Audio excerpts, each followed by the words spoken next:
I was frustrated about the telco industry in general's inability to innovate effectively. So in terms then of the changing kind of landscape in mobile connectivity, what's changing? What's wrong with some of SIM connectivity setups today, and how are you looking to resolve that? Yeah, that artificial wall between IT services and telecoms, is breaking down. We truly believe in the power of leveraging what are not novel standard IT and technology approaches in traditional enterprise. What does a programmable mobile actually mean in reality? I have no idea. Just kidding. I do a little bit. So, just to be slightly controversial, because it wouldn't be a John Freeman chat if there wasn't something controversial in it. Mobile network operators are brilliant at doing certain things, but at the same time, MVNOs are going to become richer and more feature-rich and more capable and serve certain markets in certain ways really, really well. And mobile network operators are now not coming down to that, but becoming broader in their offering in terms of their ability to be global. We're at the front edge of the latest trend that's been rolling for the last 25 years around innovation, around globalising the market, around opening the market. But the whole purpose of all of that, ultimately, is so that the mobile operators can sell more connectivity. Stacuity, while it's new to the market, isn't a new organisation. We've been adopted in ways that actually I didn't quite imagine how seriously people would take us and the types of organisation we'd get to work with. What are you guys most interested and excited about over the next 12 months in this space? Welcome back to the IoT Podcast. I'm your host, Tom White. Every week, we are joined by the biggest names in IoT to unravel the trends, misconceptions, and predictions for the Internet of Things. Before we get into today's episode, don't forget to subscribe on whichever platform you're watching or listening on, and turn on that notification bell so you're never out of the loop. Today, I'm joined by Tim Dowling, co-founder and CCO, and John Freeman, the CEO at Stacuity. Stacuity is a company that provides software-defined mobile connectivity. They give operators and IoT providers real-time self-serve control through the cloud. So today we're going to be talking about how mobile connectivity is evolving, what programmable mobile really means, and why the line between IoT and telecoms is disappearing. And how, more importantly, companies can take more control through modern MVNO models. So if you're building or managing connected products, this one's packed with insights for you. Welcome back to the IoT Podcast show, and welcome to Tim and John from Stacuity. As usual, in every podcast known to man, we'll start with some introductions. So perhaps Tim and John, can you explain a little bit about who you are and what your business does? Hi, Tom. Shall I try to jump in on that, John? Just to kick us off. So I suppose, Stacuity, stacks with Acuity. That's a kind of a good place to start. And let me talk about, the origin of the business now, our vision, which is still our vision today. And I can't really do that without talking about someone who isn't here. That's our founder, a guy called Mike Bromwich. Now, Mike's one of those brilliant people who's a serial software entrepreneur. And I first met Mike about 10 years ago. And he was in the process of exiting his previous business that created connectivity management platforms, as you'd call them today, and sold them into operators. And that was in the early days of M2M that became IoT, and also a travel sim business. And Mike, kind of being the geek that he kind of unashamedly would introduce himself as, but also being pretty customer centric, he got frustrated at that point by the inability, despite how good his connectivity management platform was, the inability to get kind of deeper into the underlying mobile core network of the mobile operator. And he was frustrated by that because he wanted to innovate on behalf of customers. Meanwhile, because my background much on the commercial side, I'd also become frustrated, again, working inside operators, working inside MVNOs as an internal customer, trying to create new propositions, innovate on behalf of the customers that I was working with externally. I was frustrated about, the telco industry in general's inability to innovate effectively. And much of that was due to the, traditional ways of working in the traditional standardized architecture of that core network. So at that point, we kind of, over a Zoom beer, as we used to do, because this was kind of around the time of lockdown, started to kind of incubate the idea of a completely different approach to the underlying core network and the management of connectivity as a completely vertically integrated solution, all the way from the radio network through to an API. And the purpose of doing that to kind of open out visibility and control to the customers of that connectivity, so they could mass customize the service according to their particular needs. So to try and bring some of that public cloud style visibility and agility and flexibility into the mobile connectivity offering, that was the vision that we started with. Got it. Well, thank you very much. Yeah, that's a great intro. Often businesses start over a beer, right? It just so happens to be that this is a lockdown beer, and what a fabulous way to start a business, right? In such a tiresome time for many people, right? To be in lockdown, but actually something to flourish out of it. I think that's a really, truly lovely story. Yeah. So in terms of... Sorry, I was going to say another thing that's true about Stacuity kind of then, and definitely true now. It's about actually kind of a team of people that kind of blend experience and, a kind of real sense of ambition, but also just genuinely a good level of trust, who enjoy working with each other, and where we do genuinely share this vision to try and build something that's going to be beneficial to everyone. Yeah, perfect. Yeah, I mean, I think that summarizes it really, really well. So in terms then of the changing kind of landscape in mobile connectivity, we have a coalition of a lot of different things happening at the moment in tech. It's an incredibly exciting time, but also somewhat bewildering. So for the benefit of some of our viewers and listeners, in your opinion, what's changing, and what's wrong with some of SIM connectivity setups today, and how are you looking to resolve that? Yeah, again, maybe I'll start at a super high level, and then John will step in to really explain kind of what it means for customers in practice. But again, at the super high level, thinking about kind of very long term and obvious trends. That artificial wall between IT services and telecoms, is breaking down.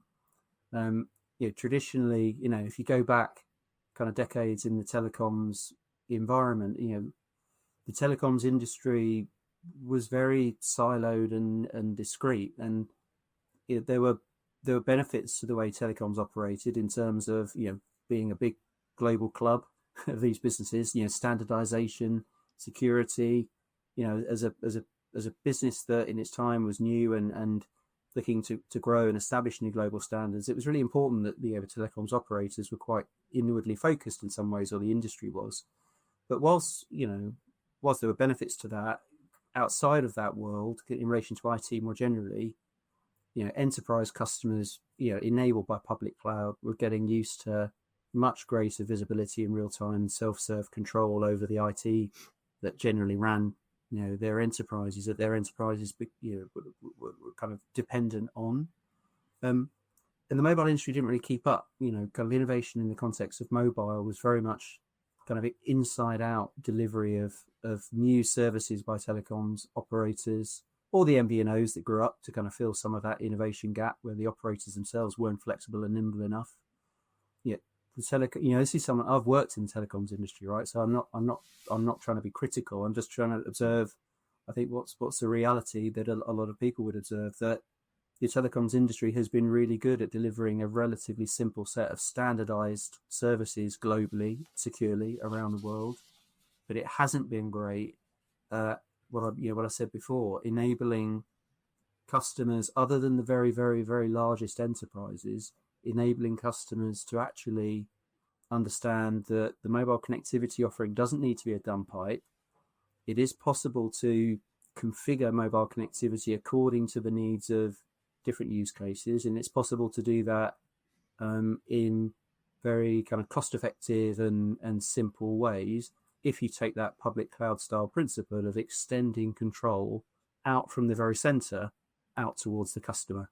And again, that's what we've done with Stacuity, and we haven't finished that journey, but that is the vision, as I said before. We're now well progressed with that journey. I think coming back to your question really about kind of how the ecosystem's changing, we're doing that because we believe that's going to benefit the end enterprise. We don't sell to enterprises, but we've got in mind the needs of those enterprises to have reliable mobile connectivity that they can configure effectively as an IT service.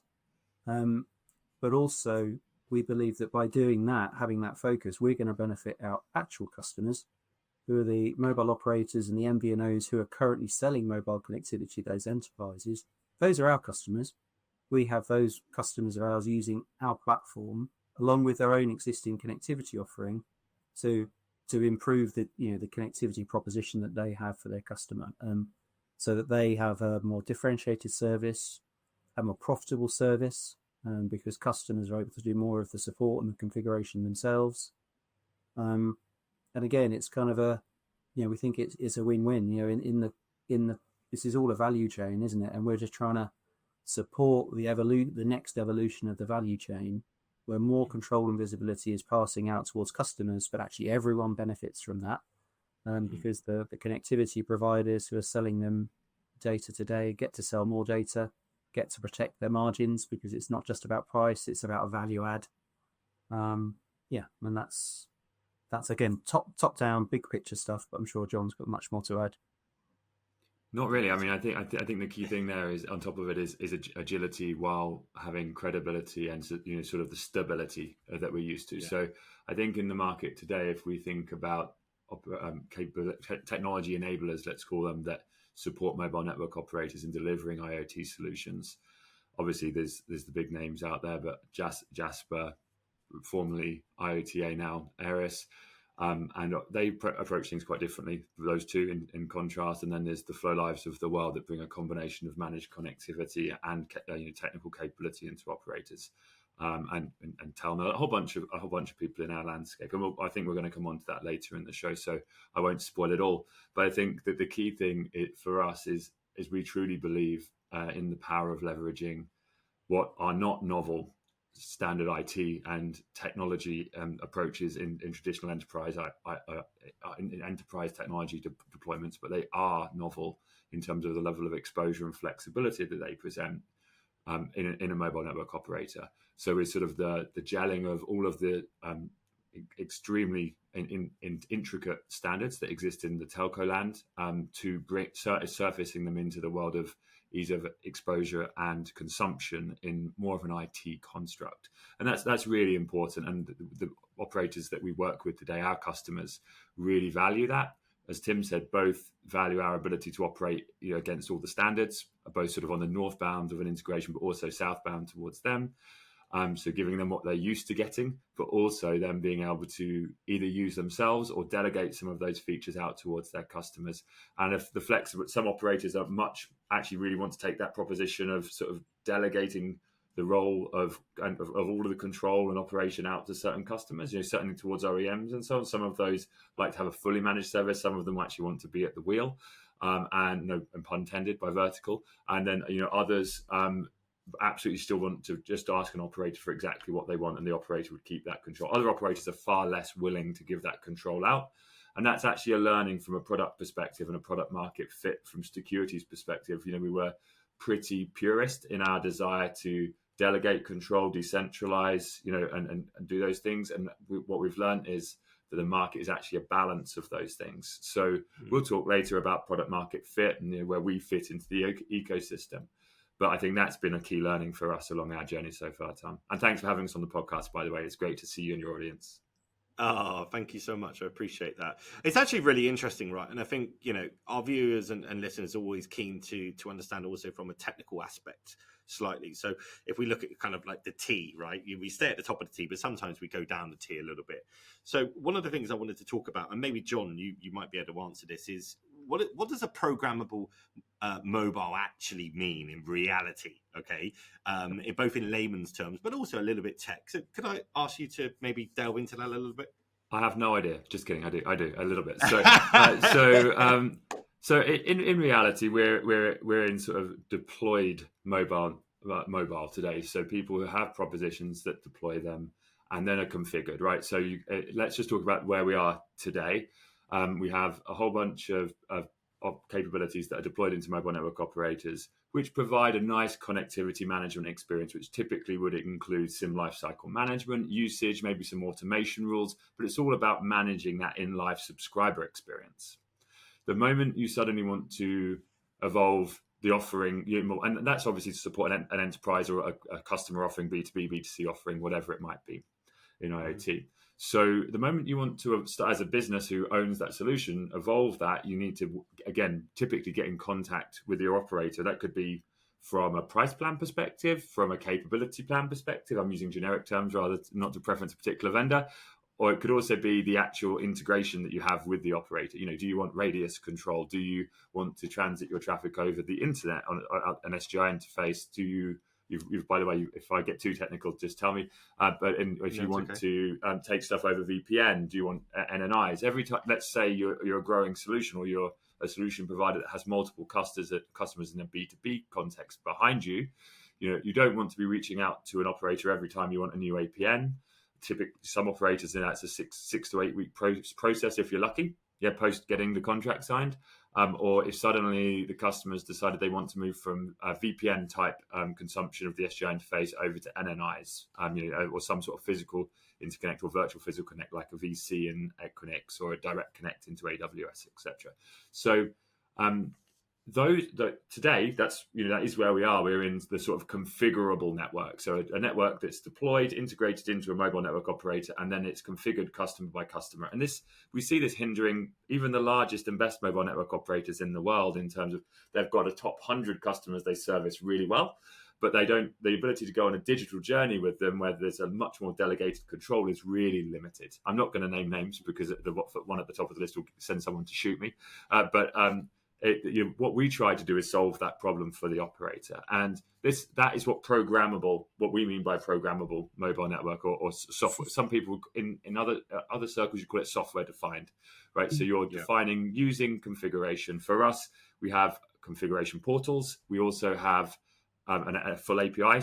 And we also do things to join CI/CD pipeline type orchestrations and automations. So there's a range of different models.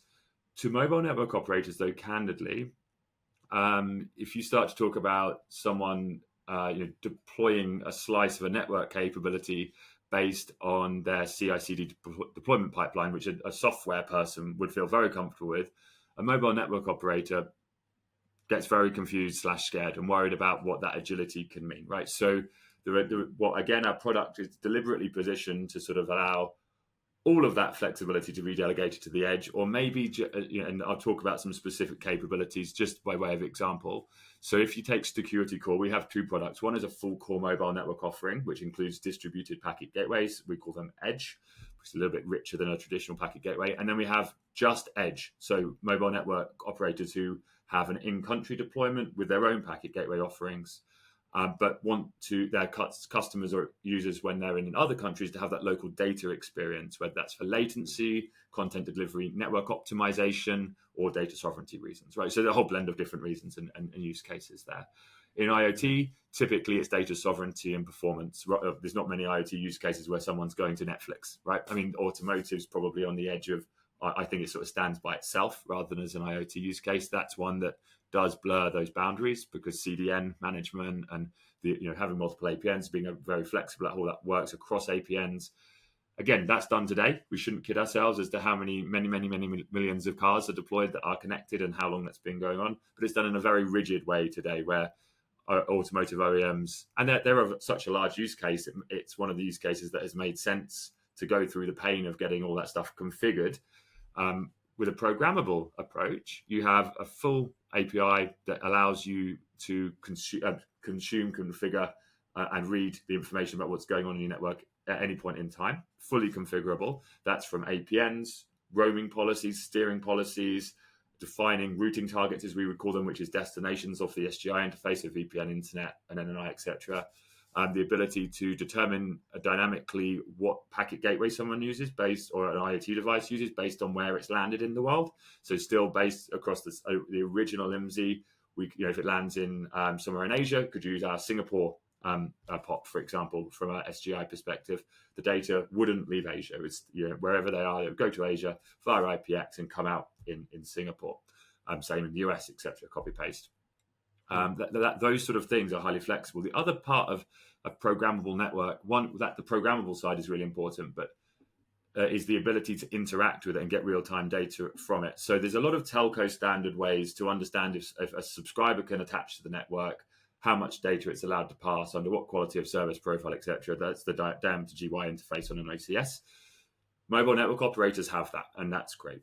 You start to look at enterprises making those decisions, though, or at least being aware of the decisions, then changing things from an application perspective, or deciding that, my device is online, now is the right time of day to do a firmware over-the-air update. Yeah, for example, rather than continually polling a gas smart meter that's only going to come online when it wants to, and continually dead polling it. We can just say it's on now. You can get an event from us. We use events via Kafka and webhooks. Yeah, so you can just enterprise customers and mobile network operators as our customers both consume these typically. Mobile network operators will be a blend of traditional interfaces like GY, for example, or traditional flat file CDRs for usage. Sometimes they'll use our OCS, sometimes they'll use their OCS. But all of the events that happen, that's one of the key things about our approach to this, is trying to surface all of the metadata, if you like, around mobile connectivity. So when a subscriber connects, a whole bunch of events happen depending what bearer type it's using, but in LTE it attaches, it needs to get a default bearer, then it will get a data bearer, blah, blah. There's a number of events that happen. This all gets quite dull quite quickly, so I'll stop it with the detail on that piece. But you can subscribe to those things and be say, we want this system, this external system, to know about that. Equally, we have a system coming in our product in the next release, actually, which can listen to those events, and you can sort of pseudo script responses. So in Jasper, that would be called automation rules. The difference is in Jasper, you can react to probably about 5 attributes. In our platform, there's over 100 attributes you can react to. And just getting into that deeper level of the SS7 diameter and GTPC, all of the key control plane things that exist in a mobile network from a voice data and SMS perspective. Yeah. Does that help? John, thank you. Is that clear enough? It is very clear. Thank Great. you. No, I really appreciate that. And I think it's very useful for people to actually understand, the USP of the business, right? And how it actually differentiates where we are today. And I think you explained that pretty well. Apart from our stunning good looks. Yeah. Well, one of the things that was interesting was the use cases. You said also, obviously automotive, right? It's probably one of the largest things there. But if I can move us on slightly, and perhaps Tim, to answer this question in terms of who is looking or can be an MVNO today and why it matters, is your company enabling and or lowering barriers for entry to this and for more businesses to maybe take part, given obviously what John explained incredibly well there in depth about the more programmable nature of the business? Yeah, we definitely are. But again, I kind of know what kind of in the telco industry, we're often guilty of kind of throwing the acronyms around. So you're just taking a kind of a bit of a step backwards. Let's kind of talk about that whole idea of what is an MVNO and why does it matter? Why is it important, particularly in today's kind of mobile industry, probably more now important now than ever before. So it's that concept of a virtual network operator. And if we think about kind of what's been happening in the mobile connectivity industry kind of generally over the last 5, 10, 15 years, it's no longer okay, if it ever was, to rely on a SIM or kind of an IMSI more accurately from a telco business that's donated that to you, and you're effectively kind of purchasing from them and using that as a roaming service around the world to support your particular use case or your particular application, on the basis that you can just you can buy a service which they've resold to you, which they control, which enable you to kind of get basic mobile connectivity access in various markets as and when your SIM particularly tries to connect. Now that was great and functional in the early days of the evolution of the industry, but what we saw when we first kind of incepted Stacuity, and has become more and more true ever since, is that on the back of increasing regulation around data sovereignty, for example, or even if it's not about data sovereignty, about tighter rules around actually the security of data routing, or whether it's about telco specific regulation of permanent roaming when certain IMSIs can and can't be used in certain markets. That whole regulatory environment is imposing ever stricter requirements on the enterprise end user. So it's no longer okay for them to rely on one or two kind of IMSIs that are roaming around the world. They need to start to build and have visibility and control over a wider portfolio of connectivity solutions for local markets. But they also need to be able to manage that, what could become quite a fragmented solution, in a really seamless and efficient and ultimately profitable way. And that's where Stacuity comes in. The reason why more and more consumers of connectivity, the providers of connectivity should be MVNOs, or should aspire to become MVNOs, is because that's necessary for them to have the visibility and ultimately the control that they need to offer a seamless service to their downstream customers. That's just the nature of the way the industry is rolling. And it will continue to do so. I mean, that's kind of out as our founding hypothesis in Stacuity. Coming back to your question, again, I'm going to show my age here. My origin, my kind of route into telco, generally was actually in the MVNO business on the consumer side. So back when that was a thing, right? So again, I worked in the Virgin business for quite a long time. And in those days, for it to become an MVNO, the full MVNO, as it would be defined, that has its own core network, would be millions and millions of capex, and also kind of a requirement to have very significant technical skills within the organization to deploy that network and support it and maintain it over time. Stacuity are not the only kind of innovators in this space, but I think we're now at the leading edge of innovation. Where we are now is that you can consume, an incredibly powerful mobile core and distributed edge network as a service. We provide it as a managed service. So there's absolutely minimal capex. And in terms of our particular commercial model, we align as tightly as we can with our customers in terms of a commercial model based around active SIMs. So we'll charge a license fee if SIMs are active in the market. If they're active in the market, we define that as actually, they're passing data or they're receiving SMS, which ultimately means that our customers are making some money. So we only want to make money when our customers make money. And that's only possible because of the proprietary, sounds a bit braggy, but it's true. Our innovative software architecture that's powered by our own proprietary IP.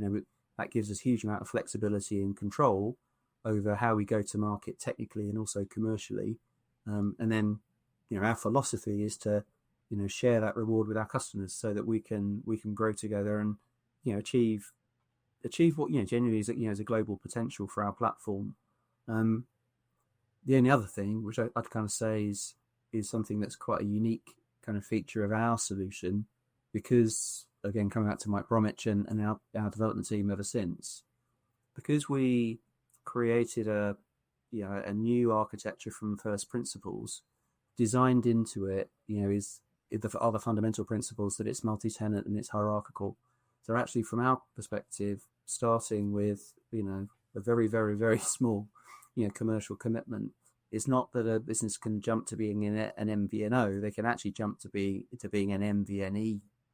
So they can then build underneath them an unlimited number of layers of sub-distributors who enjoy all the benefits themselves of being MVNOs because of the capabilities around self-serve control and visibility, which are cascaded down through each layer of that sub-distribution through our portal if they want to use it, or through the API. So it's an innovative, scalable stack. But again, it's not about. It's actually a platform. That's our vision. Is we're creating a technology platform. We want to be really good at the bit that we do well, which is being a SaaS provider. But the platform only has value if MVNO owners integrate with it, so that their connectivity can be consumed. If customers, MVNOs who are reselling connectivity, or indeed enterprises, also connect into our platform, which means integrating with the API, so that they can control that connectivity from the MZ owners, but using our platform to do so, or also other partners that we're assembling. We're assembling this ecosystem of partners now, be they SIM providers or applet providers or data analytics providers or aggregation platform providers.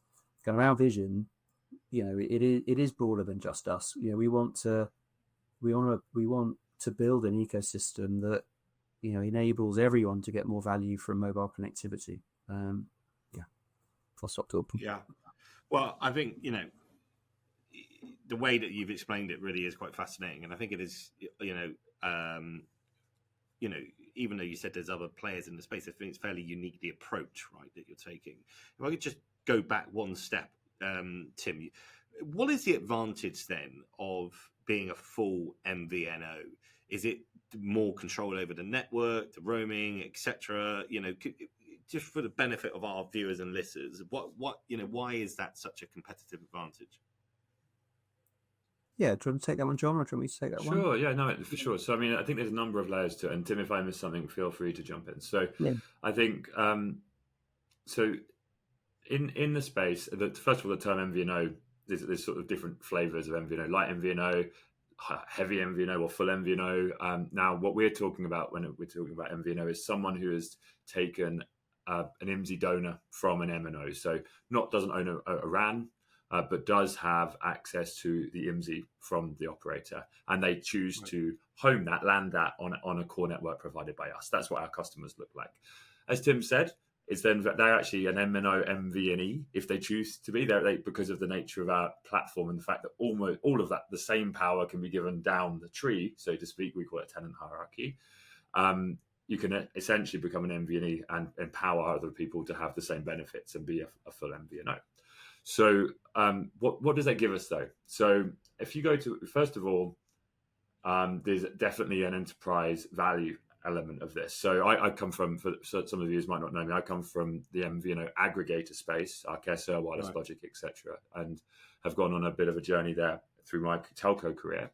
And most of that career, we would be aggregating connectivity through a connectivity management portal as an MVNO, but that would essentially have a radius server behind it at best, an aggregation IP network, and some API orchestration controls to manage the different API layers that sat underneath, whether that be Jasper, GDSP, Smart M2M as it was, Wing, etc., etc. So a kite, to use a more modern example. So that's what it was. It was an orchestration platform and a single pane of glass over the top of a bunch of different APIs. Now, the type of MVNO that we're referring to, and this, I know it's something we want to talk about, so maybe we'll sort of segue into the ecosystem part, Tom, if that works. I think that's absolutely really, really key here, because what in terms of what our target audience is and our successful customer base is as well. So mobile network operators, tier 1, tier 2, tier 3, of course, and that's interesting because they're recognizing that some of them have built their own platforms. Yeah, and I will answer the MVNO question as part of this, I promise. But they've built their own platforms and realised that they've got very big, costly to manage, and are, while appropriate for the main area regions of the world that they service and make large use cases, that top 50 to 100 customer base that they address, the solution that they have has grown out of necessity, and also at sort of point in time when it was envisaged and implemented, or call it legacy in some way, some of the legacy architectures and approaches that are now more costly to scale as well. We're very fortunate when Mike was, during coronavirus was sat, I like to imagine him sat in a dark room with a little lamp on. I'm sure it wasn't quite like that, but while he was designing what this could be and mocking things up and coming with ideas, he was applying the very latest and greatest bleeding edge approaches to technology architecture, right? So we're now in a great place where we have this agility to scale and deploy in much more scalable and cost-effective ways than most existing mobile network architectures from an IoT perspective, right? Which is incredible. And that's point in time, but also the fact that we were looking forward at that point in time as an organization. And that's, I say an organization, I mean, it was Mike and it was two men and their dog to start with. But then, we're now obviously far scaled beyond that. And as an organization, we're in an incredible position as a result of that foresight and understanding where that product could fit and why it was important to take the technology approaches that we have. So you've got your MNOs who are interested in what we do because we can offer much lower cost and time to market within harder markets where there's still value, maybe politically for them or within the organization. They need to cover something off, or they've got tenant customers that, automotive is a good example of this. Elevator is a good example of this, where they have huge success in specific countries or geographies. But now for growth, those organizations need their telco partners to be able to step into harder to reach territories. Yeah, and those harder to reach territories mean typically regulatory, a little bit harder.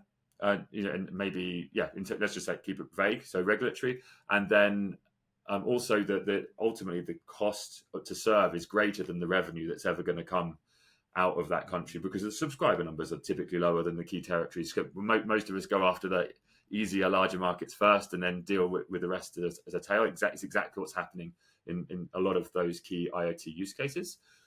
So what Stacuity offers to mobile network operators is either a replacement.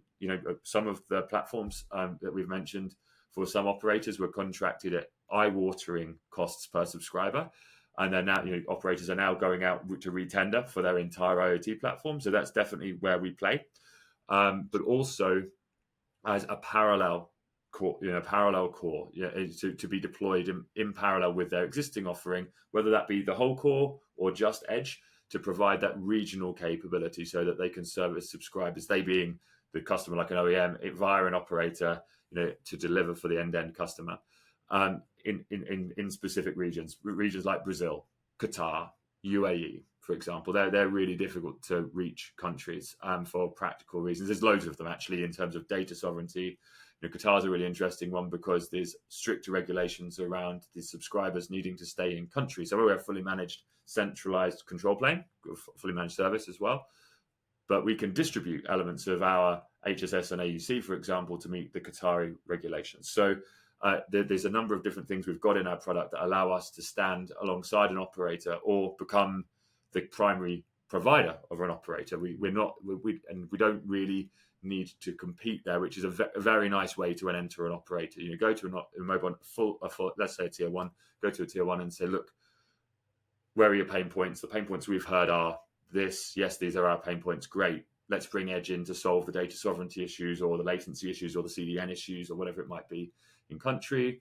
Others go, actually, we have a GCC, a challenge with some GCC countries. Could we deploy a core, parts of a core there and actually donor some of our capabilities over to that rather than what we're doing today? So that's really interesting. Now, that's the mobile network operator space. But in terms of MVNO and where it sits and why the value of being an MVNO, ultimately, we have great providers in the space who have solved the challenge that an industry problem that mobile network operators weren't able to address. We have this converging scenario there where now mobile network operators are becoming more capable and have got broader footprint through their own reach or through partnerships, preferred network operators. So you go to some of the large tier ones, they're able to offer quite a compelling global footprint. And these, we've got SGP 02 in IoT, and we've got SGP 32, which is very much, hit the here and now and the future. But we have operators who are successfully using SGP 02 to provide a multi-profile capabilities globally, single SIM, multi-region, and localization associated with that. Roaming is still being used extensively in our space. I mean, we shouldn't pretend that's not true. Almost all of the operators that are onboarded onto our platform today, whether they be virtual operators or MNOs, most of them are using it to roam beyond their local footprint. Because IoT typically demands that. There are some that we work with that just want to solve an in-country problem, and that's fine. And typically they'll deploy a private version of our packet gateway, our edge solution, and use our centralized core. Going back to MVNOs and the value there, we've obviously got aggregators, as I would broadly call them. I come from that space, so I'm allowed to use that term. So people who bring multiple mobile network operator capabilities into one single pane of glass. And there's some great players in the UK alone. Obviously, we've got Core in the US, we've got Pangea, we've got Pelion, we've got Wireless Logic, CSL in the UK. In the UK is a bit of a real rich zone of great aggregators. Cellhire, I should say that because I work with them as well. They're another one. I'll get told off by the CEO if I don't mention them. But there's a whole bunch in the UK, and it's a really rich environment here, and actually saturated. Candidly, it's saturated in the UK. So they will do each of those names that I mentioned quite deliberately. So, Core and Wireless Logic, they have their own core mobile networks.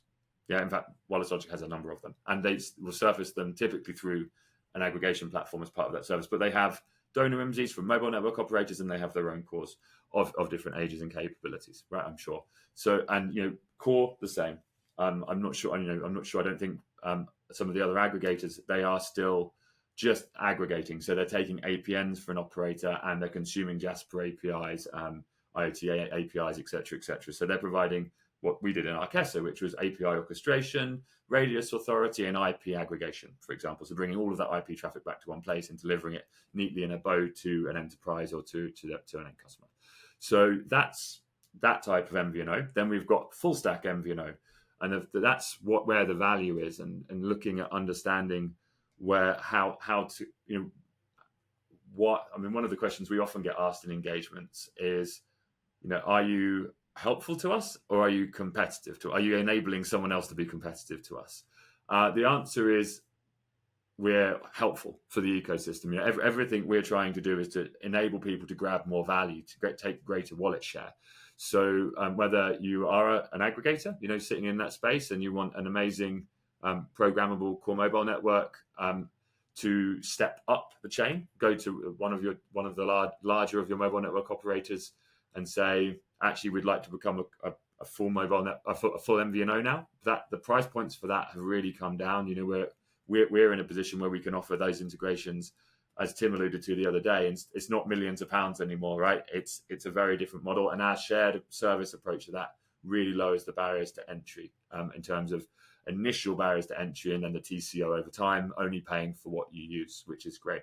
The other capability there, Tom, is edge. So in the aggregator space, most MVNO aggregators will work with operators, and each of those operators will have their own packet gateway directly aligned with wherever the core mobile network is, the rest of the core mobile network is.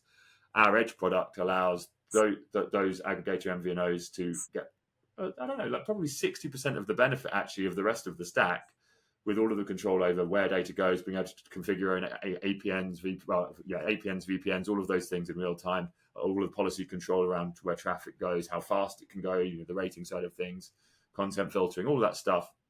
Being able to do that, but not own your own core, just have the edge piece and work with that preferred mobile network operator. And we can very quickly, actually within a number of days, if the mobile network operator can, 2 days, if the mobile operator can move that fast, with a limited integration. It's not a full core, it's not IMSI donation, but them just pointing some DNS records towards us for APNs. And then suddenly that MVNO can have all of the power and control and not have to ever talk to the operator about their APN setup and all of the craziness around, typically they're longer projects, as I alluded to, 6 to 8 week projects, without needing to take a core. So there's different barriers to entry. Why do that as an MVNO? You're going up the value chain. You're getting more control.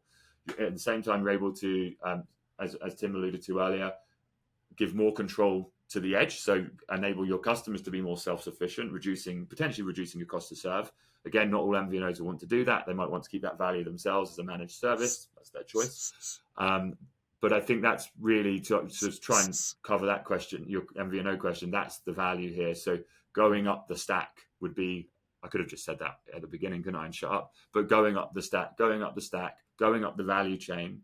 And a lot of these organizations are also on a private equity journey, right? So you're looking to evidence your enterprise valuation and why that's important. Having an IMSI sponsorship arrangement with a particular operator, that's a commitment seen as an asset by a lot of people. Having a core mobile network to land that on is really important, and having a flexible best of breed which has an absolutely clear strategy for why it's differentiating, going to continue to be, with a global view of the world. So enabling MVNOs to be global. One IMSI, obviously it depends on the roaming rates and the footprint associated with that IMSI. But one IMSI that has the right footprint for you, you can now provide a local experience in any country you want to, working with Stacuity. Yeah. I mean, fantastic. I mean, you answered one of the questions that I was going to ask you there, John, around, what would telco say about competition and collaboration, right? And I think you answered that quite well. There is an interesting point on that, Tom, really quickly. Sorry. Just the elephant in the room for anyone who is in telco space and listening is the aggregator space. The companies that brought different mobile network operators together really do still serve a very important place in this world. But mobile network operators are also after making them irrelevant, right? So mobile network operators want to be all things to all men.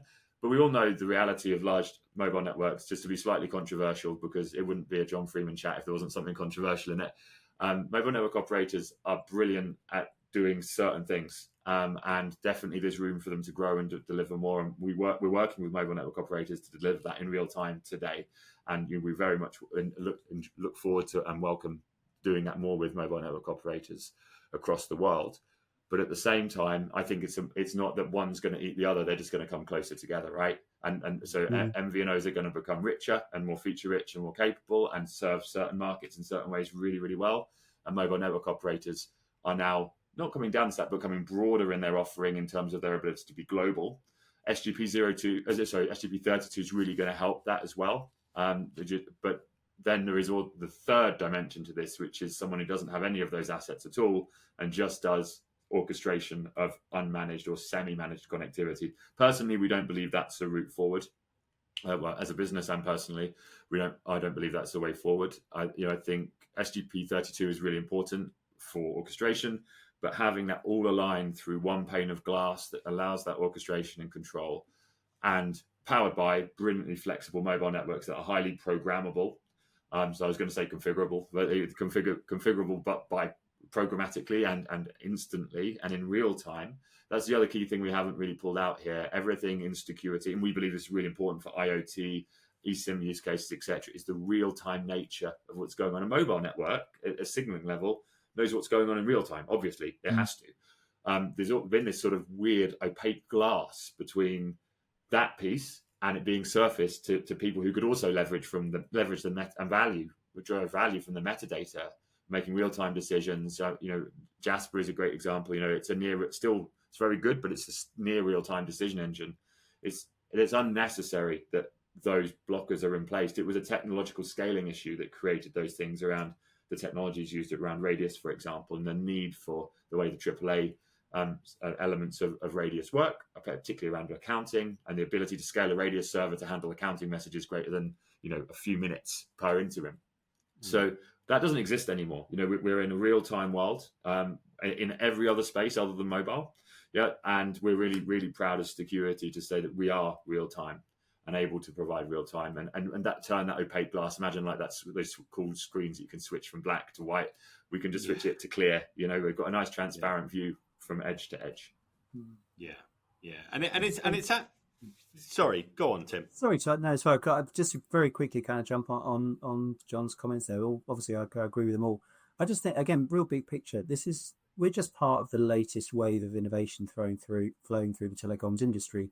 Going back to the origins of the MVNO market, before there were MVNOs, operators did it all and were resistant to kind of the wholesale model. And then, innovative operators decided now to open out on wholesale. And then all of a sudden, all of these businesses, valuable businesses serving different niches, came into being, and the industry moved on. And actually, the operators, those that embraced the MVNO model, kind of then grew kind of much more quickly on the back of it. I think we're just the latest.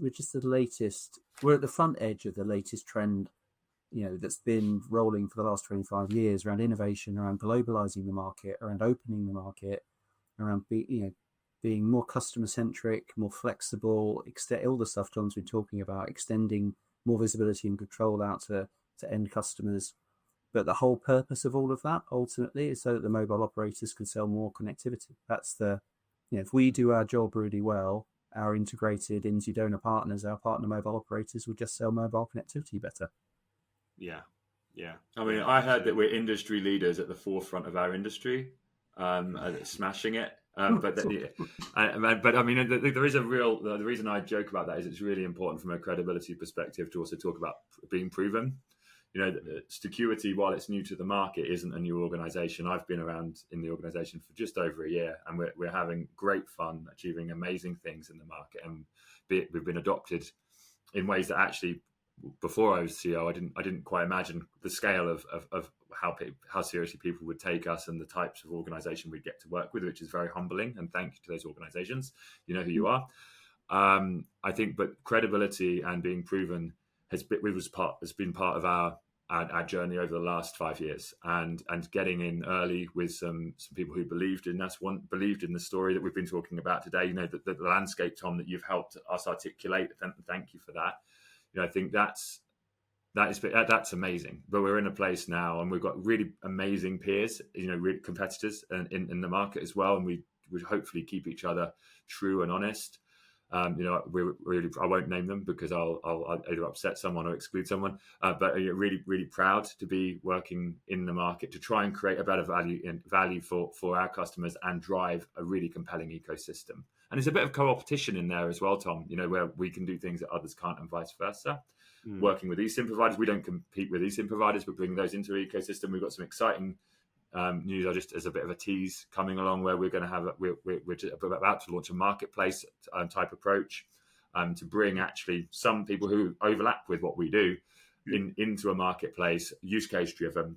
It's, everyone's got their own sort of page, but at the same time we've got these use case solutions which are real life solutions which show how it's sort of greater than the sum of its parts type scenario. So you bring this and this together.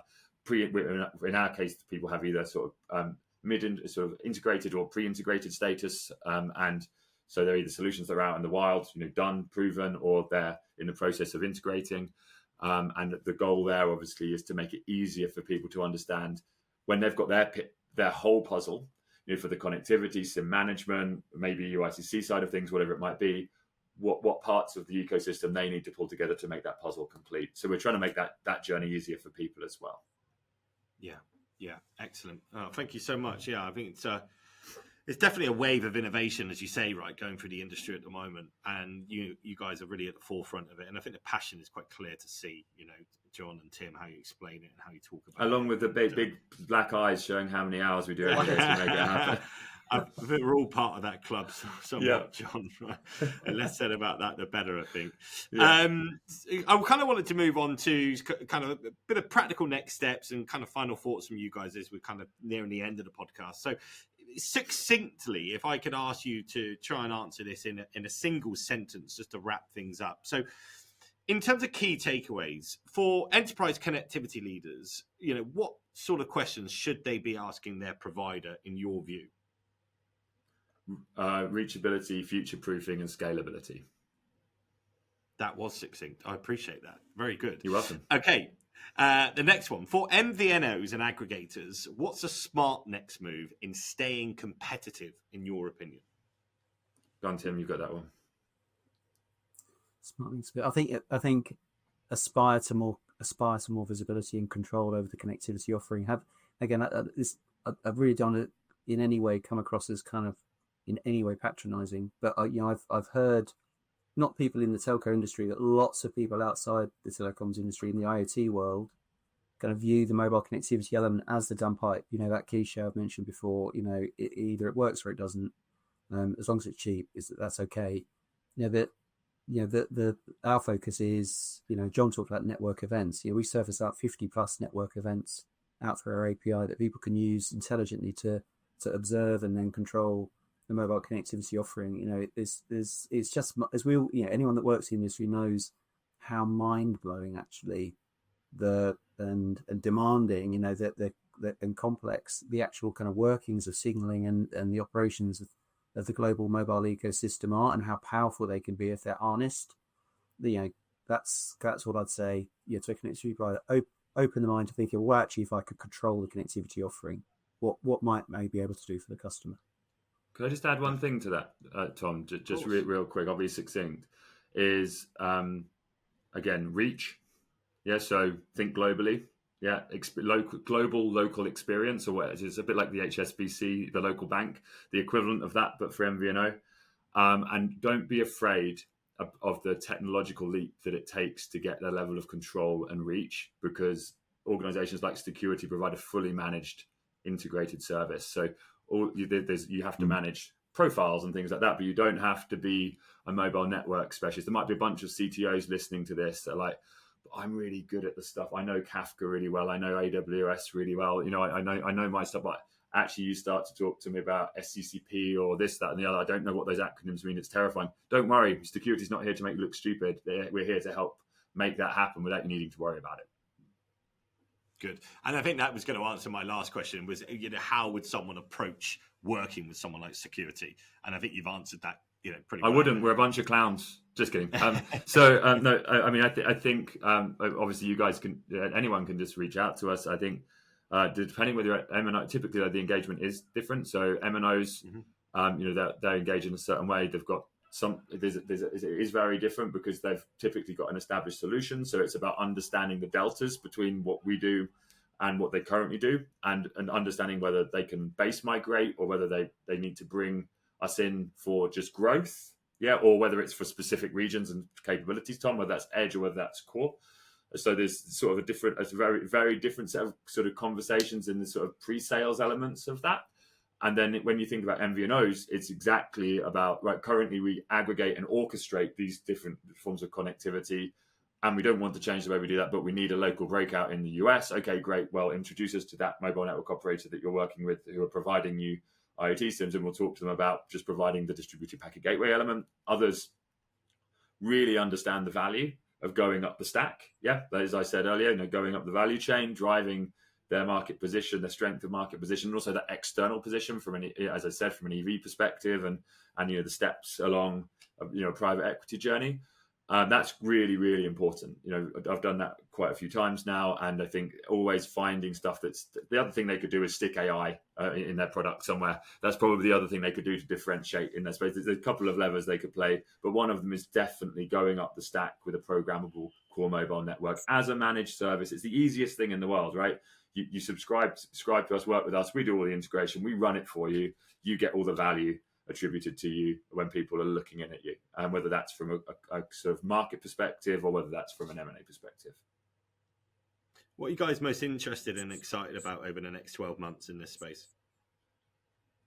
For us, I'll say from a security perspective, for me, it's about kind of reaching a tipping point as a platform, because that's our model, and as platforms work, right? Kind of the more people that engage as stakeholders in the platform. So in our world, that's the IMSI owners, the mobile operators contributing their connectivity, or it's customers integrating, or it's other kind of service providers.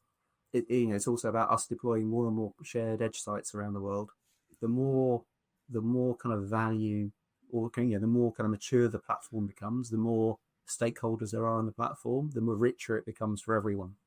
And that's the thing I'm excited about, is like really getting to a tipping point where more and more people see the value of joining, and the more people that join, the more valuable it becomes for everyone. Yeah, more case studies, more track records, more value across the ecosystem, and just really more valuable service. Enables our service becomes more valuable the more IMSI owners that are integrated, because we don't play a part in that. We'll make introductions, and if a mobile operator is integrated, then it's very straightforward for any end customer to consume their connectivity using our platform. So it's I'm excited about that tipping point. And what you think, John? Yeah, no, I'd say critical mass. So we're in a great position where we're doing very well against our plans. We're overperforming against where we'd ever dreamt we would be. But when you look at it from value towards our customers, that critical mass, the more people we have on board. We talked about SGP32, for example. We talked about mobile network operators taking our platform. Every time a mobile network operator joins the platform, they essentially, and we talked about this idea of a marketplace, right? So that we're going to be launching soon. So each of those operators will exist if they want to on that marketplace, and have the ability to work operator on the commercial side of how they sell each other connectivity.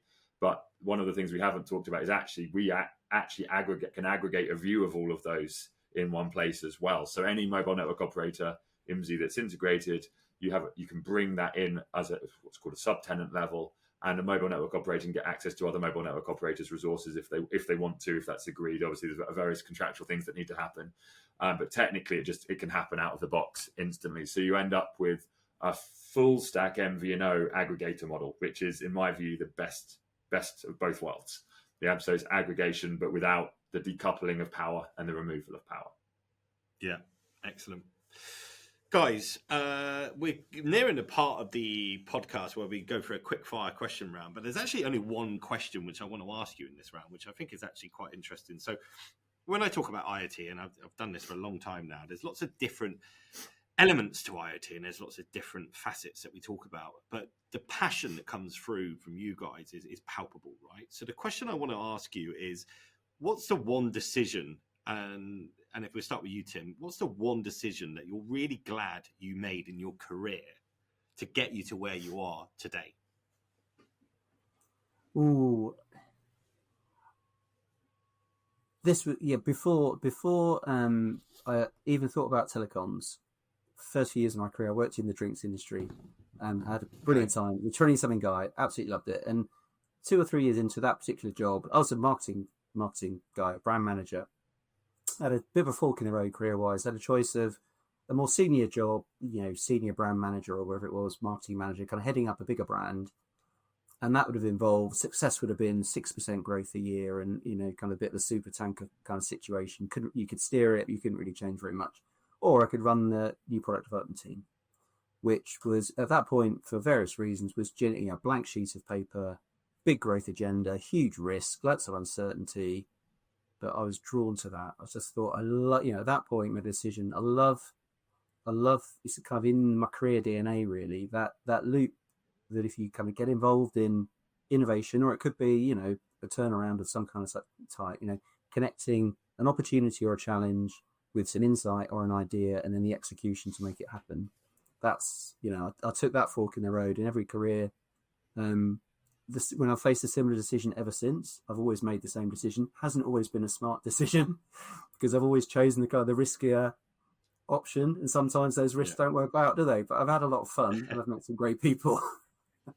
Yeah, excellent. Thank you for that. And John, how about yourself? Well, this is actually 2, and they're both really quick. One was not to become a doctor. So I wasn't able to go off to, I couldn't afford to go off to university and ended up in a career in IT. And then later down the line, Telecom. But then probably the most that was probably the most important, but the most impactful for me and my family was to be an investor, shareholder in any business that I operate in. Yeah, so because that allows you can see from Tim and I, we deeply care about what we're doing, we believe in it. And that's the same across our whole organization. And you come into our office and we're very proud of our team. And I certainly hope and feel that all of our team love coming to work every day and making a contribution towards our vision and mission. And for me personally, being a people-led person who's deeply invested emotionally and financially in an organization and choosing to do that quite early on in my career was probably the most impactful thing that I did. That's incredible. Yeah, that's good. I love the fact that you've both come from one place into where you are now and very, very passionate about the business, and you can tell that the experience is really there. So thank you so much for your time today, guys. I really, really enjoyed getting to learn more about your business and more about yourselves individually. Where can people find out more about Stacuity in terms of social media, websites? If someone wanted to go out and find out a bit more about the business or even inquire about actually how you can help them, where should they go? Yes, come to the website, stacuity.com. So that's stacuity.com, stacuity.com.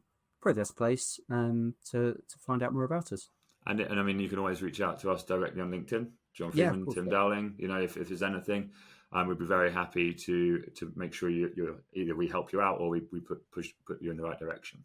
And Tom, just to say a massive thank you on behalf of thank you, Tom. Stacuity today for hosting us. You've had some incredible people on this podcast, their peers in our industry, hopefully some of them soon customers. And it's such an incredible space to operate in. And we're really grateful for you and your contribution to that. So thank you. Yeah, thank you, Tom. Well, thank you very much. It's very kind of you to say so. And it's nothing without our guests and the passion that they have, right? And honestly, I've enjoyed this. So thank you both, and thank you for coming on to the IoT Podcast show. Appreciate it. Enjoyed it. Thanks. Thank you. Cheers, Tom. Bye bye.